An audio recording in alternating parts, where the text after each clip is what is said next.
le bulletin sur Fraternité. Très heureuse de vous savoir nombreux à suivre ce numéro du bulletin d'information pour le compte de cette semaine.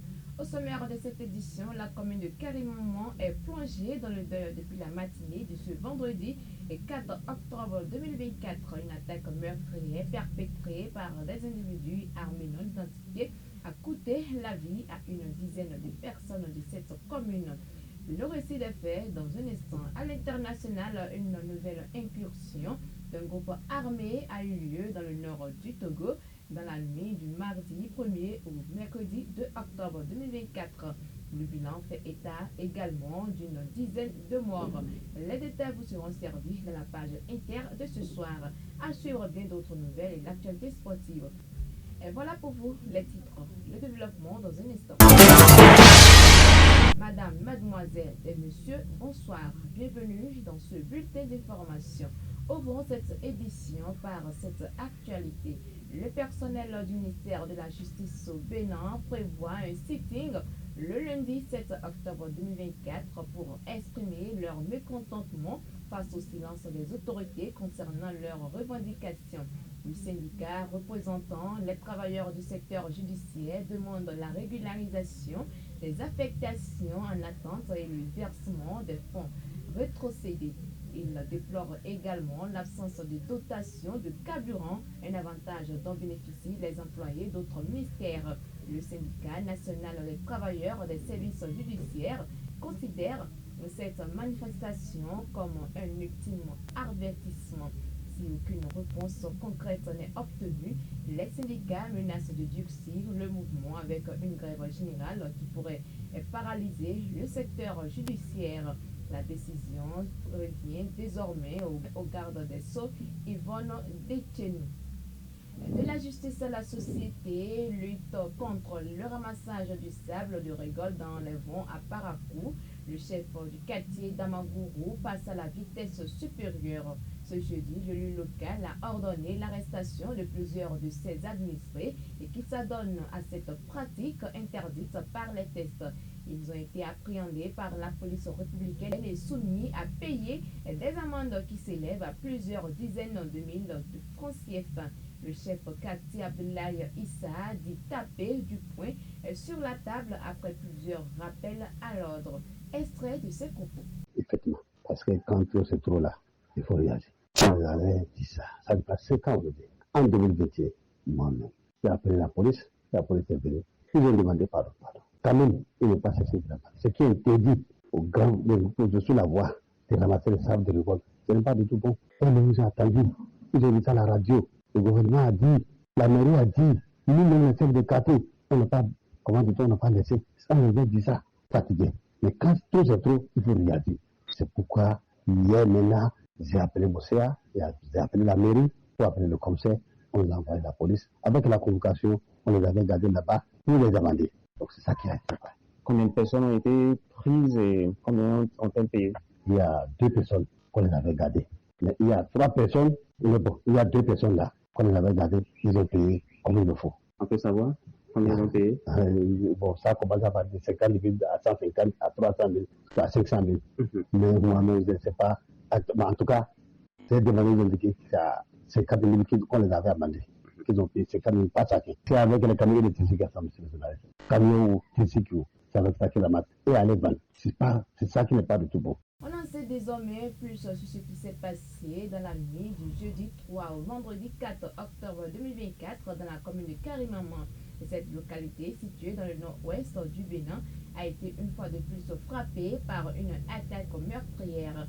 Des individus armés non identifiés comme des djihadistes, ont pris d'assaut le village de Boukambou, situé dans l'arrondissement de Birni Alarfia, à plus de 25 km de Carimamont Centre. Selon les informations recueillies par Live Express, les assaillants sont arrivés à bord de motos, encerclant plusieurs maisons vers 2h30 du matin. Ils ont fait sortir tous les habitants, séparant les femmes des hommes. Les djihadistes ont ensuite procédé au massacre des hommes, tuant 8 d'entre eux, a confié une autorité communale de Carimamont sous couvert d'anonymat. D'après des sources locales, cette attaque pourrait être une représaille. Les villageois de Gourou-Kambourou auraient été accusés de collaborer avec les forces de sécurité et de défense béninoises. Et cette zone particulièrement vulnérable en raison de sa proximité avec des régions en proie à des mouvements terroristes subit régulièrement des assauts similaires. Après le massacre, l'armée béninoise a dépêché des militaires sur place pour sécuriser le village.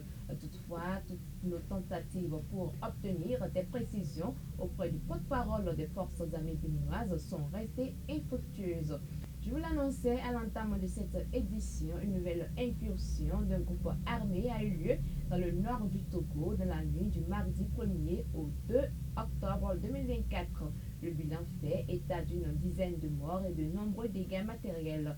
Plus de précisions dans la page inter de ce jour. Une présentation de Pierrette Adjeli.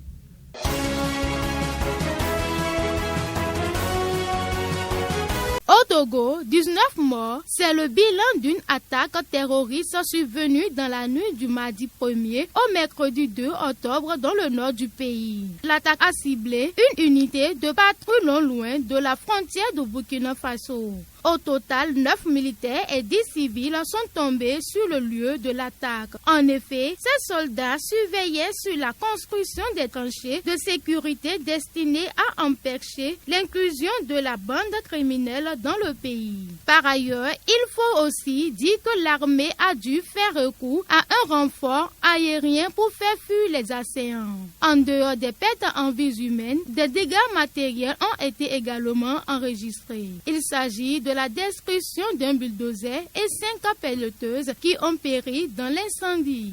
Et pendant ce temps, en Afrique, 866 décès. C'est le bilan enregistré depuis le début de l'épidémie de Mpox. Ces dernières semaines, au moins 2500 nouveaux cas hebdomadaires ont été signalés. Le Ghana a également enregistré son tout premier cas de Mpox à Accra. Cette variante a été détectée en RDC, au Burundi, au Kenya, en Ouganda et au Rwanda. Malgré que l'Organisation mondiale de la santé est déclenché à la mi-août son plus haut degré d'alerte mondiale, le virus continue de faire ravage.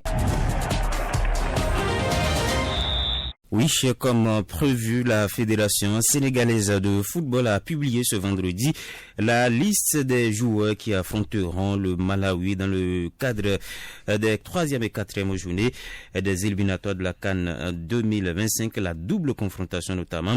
Eh bien, une liste de 26 joueurs sans grande surprise où on retrouve un groupe quasi identique à celui du précédent rassemblement. C'est simple, il s'agit ni plus ni moins de la liste de l'ex-sélectionneur Aliou Cissé selon les indiscrétions de la presse sénégalaise. Le technicien de 48 ans avait déjà envoyé les convocations et les suppléants, à savoir le duo Térimé, Pape Thiaou et Teddy Pellerin, officialisé par la même occasion par la FSF. On n'aurait donc pas eu le temps nécessaire pour apporter d'éventuelles modifications. Seuls tous les absents de cette liste, Edouard Mendy, est forfait pour cause de blessure. Il est numériquement remplacé par le local Cheikh Lo Ndoye, déjà présélectionné en 2019. Sinon, pour le reste, les cadres sont là. Sadio Mané, Kalidou Koulibaly, Ismaïla Sarr ou encore Nicolas Jackson sont présents dans cette liste. Non, monsieur, c'est la fin de ce numéro du bulletin d'information. Merci de l'avoir suivi. Rendez-vous le lundi prochain. En attendant, l'actualité continue sur notre site digital fraternitefm.bg. Abonnez-vous à nos pages sur les réseaux sociaux pour les dernières nouvelles du pays. D'ici là, portez-vous bien. C'était le bulletin sur Fraternité.